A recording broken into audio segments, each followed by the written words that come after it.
మరి కాసేపట్లో పాప ఆచూకీ తెలుస్తుందని అధికారులు భావిస్తున్నారు. పాపను బయటకు తీసేందుకు అధికారులు రెస్క్యూ టీం తీవ్రంగా శ్రమిస్తోంది. దీనికి సంబంధించి పూర్తి సమాచారం మా ప్రతినిధి శర్మ అందిస్తారు. పాప బోరుబావిలో పడిపోయిన తర్వాత అప్పుడు 6 నుంచి 8 అడుగుల లోతులో మాత్రమే బైక్ బాగా కనిపించింది. ఆ సమయంలో పాపను వాళ్ళ తల్లి చూసింది, తండ్రి చూశాడు, అలాగే డిఎంహెచ్ఓ జిల్లా వైద్య అధికారి కూడా చూసినట్టుగా చెప్పారు. ఆ పాప ఏడుపు అనేది వినిపించింది అనేటువంటిది కూడా చెప్పారు. కానీ నిన్న ఆ మోటార్ వెలికి తీసేటువంటి క్రమం, మోటారు 40 నుంచి 50 అడుగుల లోతులో ఆ మోటార్ ఉంది. మోటార్ పైన ఈ పాప పడి ఉంది. అప్పుడు కొంత జాగ్రత్తలు తీసుకొని ఉంటే ఇంతవరకు వచ్చి ఉండేది కాదు. ఆ మోటార్ను వెలికి తీసేటువంటి క్రమంలోనే పాప జారి అడుగు లోపలికి పడిపోయినట్టు దీన్ని బట్టి చూస్తే అర్థమవుతుంది. మోటార్ అయితే సాఫీగా రాగలిగింది, కానీ పాప ఎక్కడ మోటార్ తీసేటువంటి క్రమంలో ఎక్కడ ఇరుక్కుపోలేదు. పాప మోటార్ పైనుంచి పైన కూడా లేనటువంటి పరిస్థితి, కానీ మోటార్ పక్కనే ఆనుకొని జారిపోయినటువంటి పరిస్థితి. కాబట్టి మరి దానికి సంబంధించి ఆ మోటార్ తీయడంలోనే కొంత నిర్లక్ష్యం అనేది కనిపించింది. కాబట్టి దానికి సంబంధించి చూడాల్సినటువంటి పరిస్థితి ఉంది. మరి ఈ అంశానికి సంబంధించి ఇంకా కొంత క్లారిటీ రావాల్సి ఉంది. క్లారిటీ దానికి సంబంధించి మంత్రి మహేందర్ రెడ్డి ఉన్నారు. ఏంటండి ఏం జరుగుతుంది? ఏదైతే 180 వరకు కెమెరా పోయింది, 210, 220 వరకు కూడా పంపుతున్నాం. 110 వరకు మొత్తం అన్ని కూడా ఆగిపోయినాయి. 110 వరకు ఏది పంపించినా కూడా అక్కడ లేదు. 110 తర్వాత 210 తర్వాత లేదు, కానీ 180 వరకు వాటర్ ఉంది. ఆ 180 నుంచి 210 మధ్యలో ఉన్న వాటర్ కూడా తీసేసినాం. ఇప్పుడు మళ్ళీ కూడా ఇప్పుడు ఒక ఐటమ్ మళ్ళీ పంపిస్తున్నాం 210 వరకు. అది అక్కడ ఆ కెమెరాతో పాటు లాక్ సిస్టమ్ ఉన్నటువంటి ఒక దాన్ని పంపుతున్నాం. అక్కడ కెమెరా మాత్రం 180 వరకే పోయింది. కొంచెం వాటర్ తీసినా కూడా కొంచెం లాక్ సిస్టమ్ లోపల వరకు వెళ్తుందా? లోతు వరకు 210 వరకు కూడా వెళ్తుంది. ఎక్కడైతే ఆగిపోయిందో అక్కడ వరకు ఆగిపోతుంది. ఒక్కేం ద్వారా పాపను క్షేమంగా బయటికి తీయొచ్చా? అంటే ఇప్పుడు మీకు ఉన్నది చెప్పాలి, ఎందుకంటే 2 days దాటిపోయింది ఈ పరిస్థితిలో కూడా.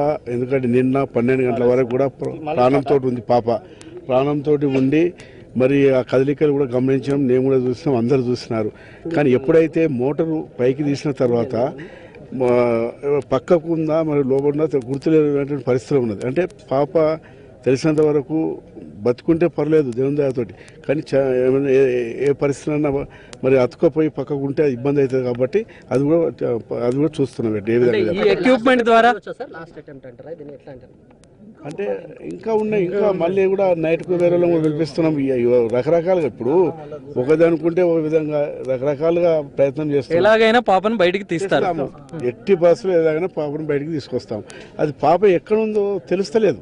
ఎన్ని టీంలు ఇప్పుడు ఇందులో పాల్గొన్నాయి? ఒక 6-7 టీంలు పాల్గొన్నాయి. మళ్ళీ కూడా 2వ టీం ఇప్పుడు మళ్ళీ కూడా ఏం చేస్తున్నాం అంటే మళ్ళీ బయట నుంచి కూడా కొన్ని కెమెరాలు నేరుగా భూమిలో చూసి కొన్ని సైడ్లో చూసే కెమెరాలు వస్తున్నాయి. మా ఎంపీ గారు ఇప్పుడు తెప్పించినారు, ముంబై నుంచి వస్తున్నాయి. అది కూడా 1-2 గంటలో కెమెరాలు వస్తాయి. అది ఎంతసేపు సైడ్లో చూస్తాయి. అవన్నీ కూడా 3 కెమెరాలు తెప్పిస్తున్నాం. ఇప్పుడు నేరుగా పోయే కెమెరా ఒకటి ఉంది. సైడ్లో ఎక్కడైనా పాప అతకపోయి ఉందనుకో, ఫ్రెష్ఫుల్గా దాన్ని గుంజినారు కాబట్టి ఎక్కడైనా అతికి, ఎందుకంటే మట్టి మెత్త ఉంటుంది కాబట్టి ఎక్కడైనా ఆగిపోయి ఉంటే కూడా ఆ కెమెరాలు తెప్పిస్తున్నాం. ఎందుకంటే సైడ్లో కూడా ఎక్కడైనా చూసి ఏ పాయింట్ దగ్గర ఎక్కడైతే ఉందో అక్కడ దాకా మళ్ళీ వేరే ప్లాన్ చేసి తీసుకొస్తాం. మాట్లాడినాం పేరెంట్స్ తోటి, మార్నింగ్ మాట్లాడినాం, ఇంతకుముందు కూడా మాట్లాడినాం. ఎందుకంటే పరిస్థితి దేవుని దయతో బతుకుంటే పర్వాలేదు, అందరం కూడా కోరుకుంటున్నాం. ఏ రకమైన సహాయం వాళ్ళకి చేస్తారు? వాళ్ళకి చెప్పాము, ఎందుకంటే మరి ముఖ్యమంత్రి గారు కూడా చెప్తారు ఆ కుటుంబాన్ని ఆదుకోవాలని చెప్పేసి. ఎట్లా ఆదుకుంటారు? వాళ్ళకు రేపు అంటే ఇప్పుడు చనిపోయిన వ్యక్తి అయితే మళ్ళీ రారు కదా. ఆ కుటుంబం పేద కుటుంబం ఉంది కాబట్టి వారికి తప్పకుండా అన్ని రకాలు కూడా ఆదుకుంటాం. మరి ముంబై నుంచి ప్రత్యేకమైనటువంటి టీం ఒకటి, 3 కెమెరాల సంబంధించినటువంటి ఆధునిక కెమెరాలకు సంబంధించి సైడ్లు చూసేటువంటి కెమెరాలు వస్తున్నాయి. కాబట్టి ముంబై నుంచి దాన్ని తెప్పిస్తున్నారు. దాని ద్వారా సైడ్ భాగంలో ఏమైనా పాప ఉందా లేదా అనేటువంటిది దానికి సంబంధించి తెలిసే అవకాశం కనిపిస్తుంది. అది ఆ అంశానికి సంబంధించి కూడా విశ్లేషణ జరగబోతోంది. 47 గంటలు దాటుతోంది, అయినా చిన్నారి ఆచూకీ ఎక్కడ? బోరుబావిలో పడ్డ చిట్టితలని క్షేమంగా చూస్తామా? సమయం గడిచే కొద్దీ ఆశలు సన్నగిలిపోతున్నాయి, టెన్షన్ పెరుగుతోంది. 18 నెలల పాప పరిస్థితి ఎలా ఉందనే విషయంపై మరి కాసేపట్లో స్పష్టత రానుంది. బోరులో 180 అడుగుల వద్ద నీరు ఉంది. దీంతో మ్యాట్రిక్స్ కెమెరా అంతకుమించి లోపలికి వెళ్లలేకపోతోంది. అటు పాప మాత్రం దాదాపు 215 అడుగుల దగ్గర ఉందని అంచనా వేస్తున్నారు. అంటే పైన ఉన్న నీరంతా తొలగిస్తే తప్ప పాపను చేరుకునే పరిస్థితి లేదు. అందుకే నీటిని యుద్ధ ప్రాతిపదికన తోడేయాలని నిర్ణయించారు. పెద్ద మోటార్లు, పైపులు తెప్పించారు.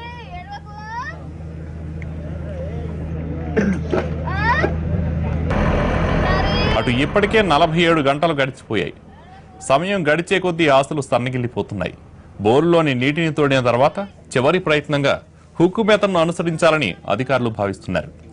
పాప దాదాపు 215 అడుగుల లోతుకు జారిపోయిందని అంచనా వేస్తున్నారు. హుక్ను పాప డ్రెస్కు తరలించి బయటకు లాగాలని నిర్ణయించారు. అందుకు ఓఎన్జీసీ, ఎల్ఎన్టీ సంస్థల సహకారాన్ని తీసుకుంటున్నారు.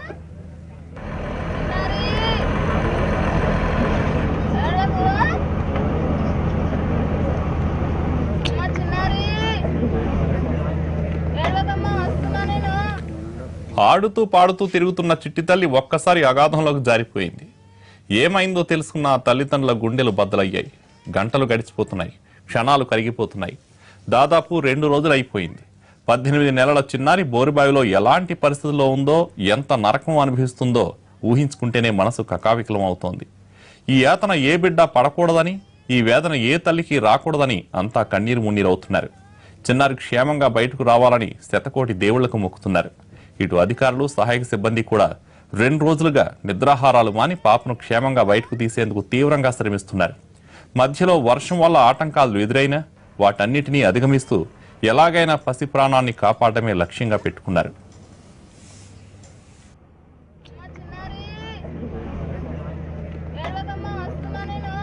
బోరుబావుల విషయంలో నిబంధనలు ఏం చెబుతున్నాయి? బోరు వేసే ముందు వాల్టా చట్టం ప్రకారం ఖచ్చితంగా ముందస్తు అనుమతి తీసుకోవాలి. బోరు ఫెయిల్ అయితే గుంతను పూర్తిగా మట్టితో పూడ్చివేయాలి. నిరుపయోగంగా ఉన్న బోర్ల వల్ల ప్రమాదాలు జరిగితే ఆ యజమానిపై క్రిమినల్ కేసులు నమోదు చేస్తారు. కానీ ఈ ఆదేశాలన్నీ కాగితాలకే పరిమితం అవుతున్నాయి. నిరుపయోగ బోరుబావులపై అధికార యంత్రాంగం చేష్టలుడిగి చూస్తోంది. ఇక రైతుల్లోనూ అవగాహన లేకపోవడం కూడా ప్రమాదాలకు కారణమవుతోంది.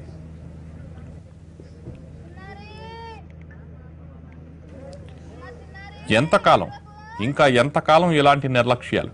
బోరుబావుల రక్కసి నోళ్లకు మూత పడేదెప్పుడు? అభం శుభం తెలియని చిన్నారులకు ఏం తెలుస్తుంది? అవి తమ కోసమే నోళ్లు తెరుచుకున్నాయని.